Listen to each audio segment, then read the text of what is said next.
ত্রিপুরার সরকারি কর্মচারীদের প্রমোশন রিলেটেড সবুজ সংকেত দিয়েছে রাজ্যের মুখ্যমন্ত্রী। এই নিয়ে গতদিন একটা ম্যারাথন বৈঠক হয়েছে। এই বৈঠকে পদোন্নতি বা প্রমোশন রিলেটেড কী কী সিদ্ধান্ত হয়েছে সেটা আমরা দেখব বা জানার চেষ্টা করব।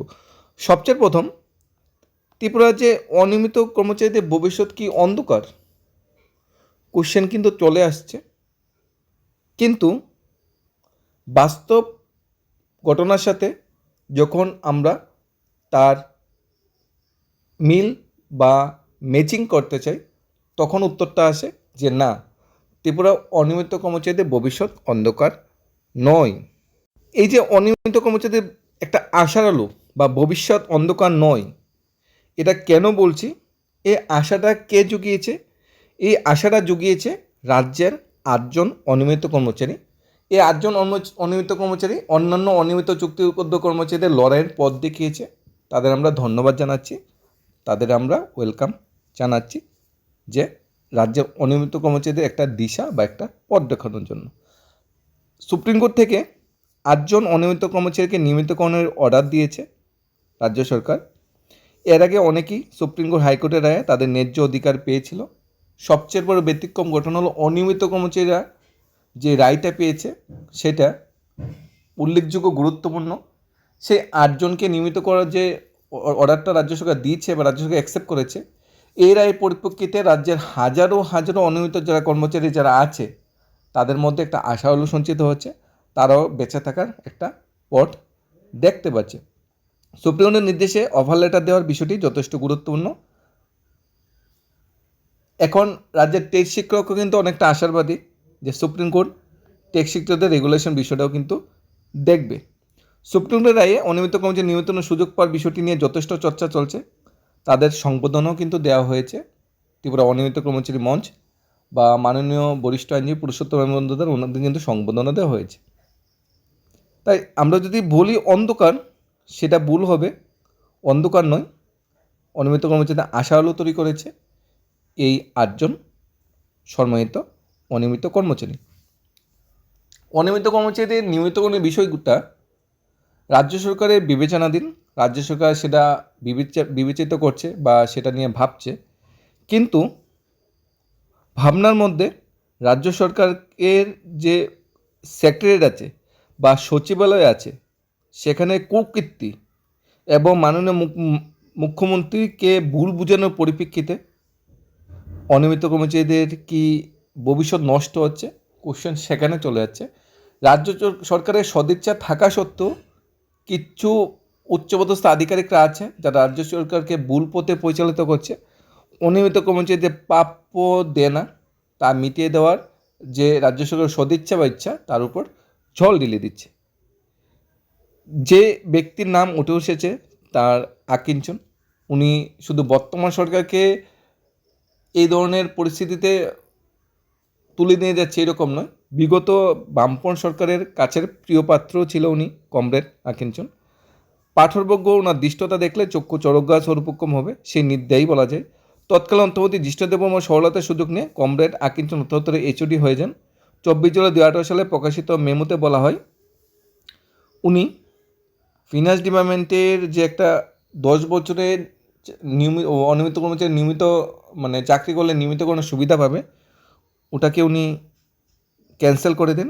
নতুনভাবে সিদ্ধান্ত নেওয়ার পরিকল্পনা গ্রহণ করেছে, কিন্তু আজ পর্যন্ত সিদ্ধান্ত হয়নি। মেলার মার্টের প্রভুতে খুশি করার জন্য 1 সপ্তাহ পরেই 31 জুলাই তারিখ অর্থাৎ আরেকটি মেমো বের করে এই আদেশে মূল্যে রাজ্যের প্রায় 47,000 ডিআরডব্লিউ, ক্যাজুয়াল কন্টিনজেন্সি, পিটিডব্লিউ ইত্যাদি অনিয়মিত কর্মচারী নিয়মিতকরণের যে পূর্বের 6টা আদেশ সেগুলিকে বাতিল করা হয়।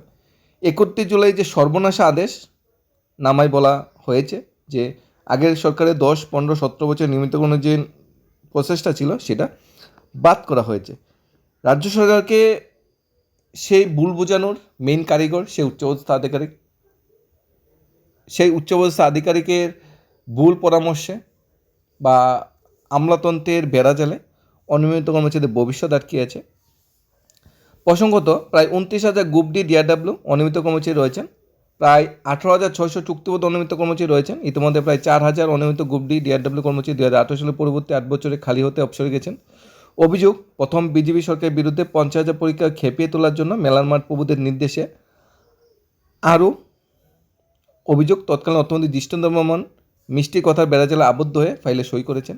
প্রসঙ্গত, প্রথমে বিজেপি সরকার প্রতিষ্ঠাতার পূর্বে ঘোষিত সংকল্পপত্রে ছিল যাতে অনিয়মিত কর্মচারী নিয়মিত কোনো প্রতিশ্রুতি উল্লেখ থাকলেও প্রথম বিজেপি সরকার বেমালুম তা ভুলে গিয়েছিল। কুচক্রীদের পরামর্শ গ্রহণ করে সচিবালয় সূত্রে জানা গেছে, যেভাবে তৎকালীন সচিব আর.কে. দে চৌধুরী কর্মচারীদের খেপিয়ে দিয়ে প্রথম বিজেপি সরকার প্রতিষ্ঠার সোপান প্রতিষ্ঠিত করেছিল, অভিযোগ ঠিক একইভাবে এই আকিঞ্চন শিক্ষক কর্মচারী অনিয়মিত কর্মচারীদের খেপিয়ে দিয়ে অষ্টম বামপন্থী সরকার পুনরায় গঠন করাতে সচেষ্ট ছিল।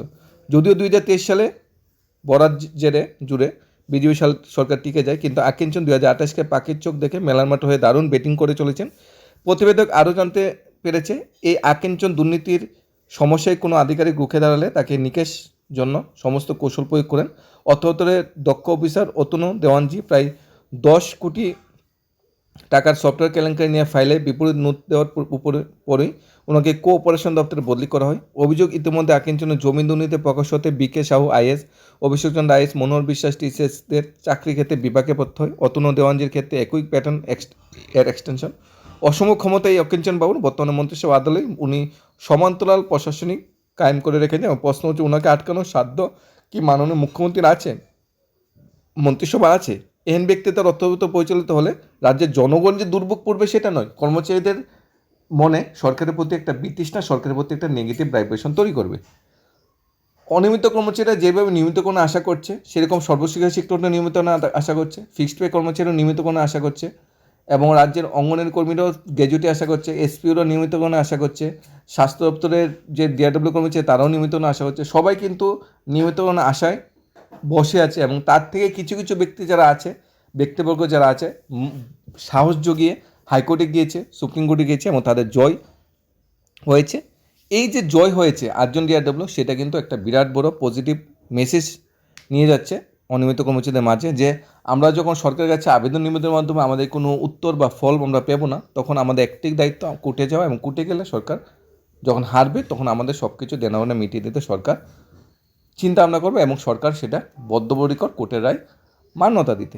এখন দেখার বিষয়, অনিয়মিত কর্মচারী যে আগামী দিনের আন্দোলন প্রটেস্টগুলো কোন দিকে মন নেই, কোন দিকে অনিয়মিত কর্মচারীদের ভবিষ্যৎ মন নেই। তবে আমরা বলবো না অনিয়মিত কর্মচারীর ভবিষ্যৎ অন্ধকার, অনিয়মিত কর্মচারীর ভবিষ্যৎ নতুন আলো বা নতুন আশা নিয়ে এসেছে। আশা করছি সে আশার প্রতিফলন আগামী 1-1.5 বছরে পাওয়া যাবে। আরেকটা বিষয় যেটা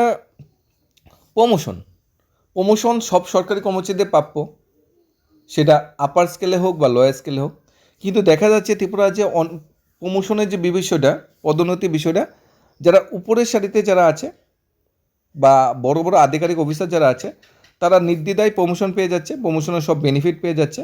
কিন্তু দেখা গিয়েছে নিচু স্তরের যে কর্মচারীরা আছে গ্রাউন্ড লেভেলে, এবং যারা শিক্ষকরা আছে, তারা 15, 20, 25 বছর ধরে চাকরি করছে, কিন্তু একটা প্রমোশন পর্যন্ত জীবনে পাচ্ছে না। সে যে প্রমোশনের দ্বিনীতি, অফিসাররা প্রমোশন পাবে, গ্রাউন্ড লেভেলে প্রমোশন পাবে না, সেই দ্বিনীতিকে রাজ্য সরকার চ্যালেঞ্জ করেছে। রাজ্য মন্ত্রিসভা, রাজ্যের মুখ্যমন্ত্রী এই বিষয়ে পজিটিভ চিন্তাভাবনা করেছে যে না, প্রমোশন সবার প্রাপ্য, সবার জন্য এর একটা ব্যবস্থাপনা করতে হবে। প্রমোশন নিয়ে বর্তমান রাজ্য সরকার প্রথম প্রচেষ্টা করেছে 2021-এ, এরপর বহুত সংখ্যক আধিকারিক কর্মচারী প্রমোশন হয়েছে। এবার সেকেন্ড রাউন্ডে মাননীয় মুখ্যমন্ত্রী মানিক শাহ দায়িত্ব নিয়েছে কর্মচারীদের প্রমোশন বিষয়ে, কারণ চাকরি ক্ষেত্রে প্রমোশন একটা ন্যায্য অধিকার। এই ন্যায্য অধিকার ফিরিয়ে দেওয়ার জন্য মাননীয় মুখ্যমন্ত্রী নতুন করে আবার চেষ্টা করেছে। এই নিয়ে উনি দফায় দফায় বৈঠক করেছে, মানে ম্যারাথন বৈঠক করেছে। এই নিয়ে একটা সবুজ সংকেত উনি দিয়েছে, সেটা আমরা জানার চেষ্টা করি। ত্রিপুরা রাজ্য প্রশাসন অন্তরে দীর্ঘদিন ঝুলে থাকা পদোন্নতির জট অবশেষে কাটতে চলেছে। সুপ্রিম কোর্টে মামলা বিচারাধীন থাকা রাজ্যে বহু সরকারি আধিকারিক কর্মচারী বছরের পর বছর ধরে তাদের প্রাপ্য পদোন্নতি এবং তৎসংক্রান্ত আর্থিক সুবিধা থেকে বঞ্চিত ছিলেন। এই আইনের জটিলতা বা প্রশাসন স্থবিরতা কাটাতে কর্মচারীর পেশাগত স্বার্থকে সর্বোচ্চ অধিকার দিয়ে রাজ্য সরকার আগেই অ্যাডক বা সাময়িক পদোন্নতি নীতি চালু করে। এরপর রাজ্যের হাজার কর্মচারীর দীর্ঘ প্রতীক্ষার অবসান ঘটেছিল। মহাকর্ণে মুখ্যমন্ত্রী ডক্টর মানিক শাহ সভাপতিতে আয়োজিত এক উচ্চ পর্যায়ের বৈঠক এই প্রক্রিয়াকে আরও এক ধাপ এগিয়ে নিয়ে গেল। এবার লক্ষ্য দ্বিতীয় দফায় বাকি সমস্ত কর্মচারীদের প্রমোশনের আওতায় নিয়ে আসা, যারা যারা ফার্স্ট রাউন্ডে প্রমোশন পায়নি। সরকারি সূত্রের খবর, এই বিশেষ পদোন্নতি নীতি প্রণয়ন ও বাস্তবায়নের ক্ষেত্রে সামাজিক ভারসাম্য সংরক্ষণের নিয়মের প্রতি কড়া নজর রাখা হয়েছে।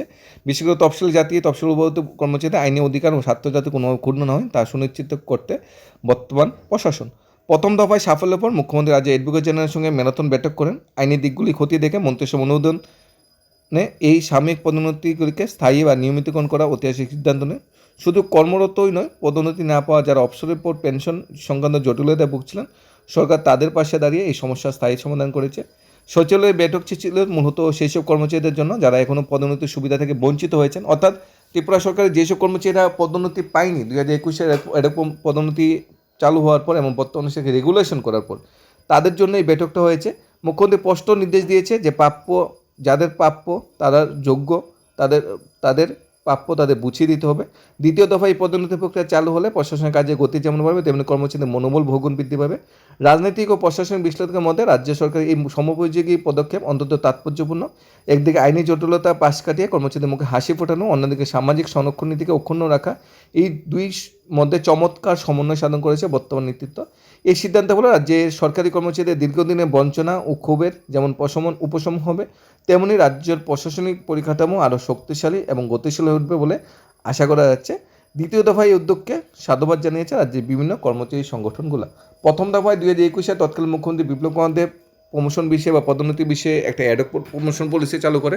ভবিষ্যতে এজি তাকে মান্যতা না দেওয়ায় কিংবা অবসরকালীন বেনিফিট কর্মচারীরা সেই হারে না পাওয়ায় রাজ্য সরকার সেই অ্যাডক প্রমোশনকে রেগুলার পদোন্নতিতে কনভার্ট করেছে। তার জন্য রাজ্য সরকার ধন্যবাদ জানায়। বর্তমান সময়ে রাজ্য সরকার দ্বিতীয় দফায় আবার বৈঠকে বসে সিদ্ধান্ত নিচ্ছে যে কারা কারা বাকি আছে। প্রথম পর্যায়ে যখন প্রমোশনের ব্যাপারটা চলে এসেছিলো, সেখানে কারা কারা বাকি আছে যারা এখনও প্রমোশন পায়নি, অনেক দিন যাবত ত্রিপুরা সরকার অধীনে চাকরি করছে, তাদের নাম লিস্ট নির্বাচন করা, তাদের জন্য পোস্ট ক্রিয়েশন করা। কারণ অ্যাডক প্রমোশনে কিন্তু পোস্ট ক্রিয়েশন করা যায়, সেইভাবে পোস্ট ক্রিয়েশন করে তাদেরও যাতে সেই বেনিফিটগুলি দিয়ে দেওয়ার। এই নীতি কার্যকর হলে SC/ST সম্প্রদায় যারা আছে তাদের প্রতিও যাতে কোনো ধরনের ব্যয় বিচার না হয়, সেটাও রাজ্যের মুখ্যমন্ত্রী দেখবে।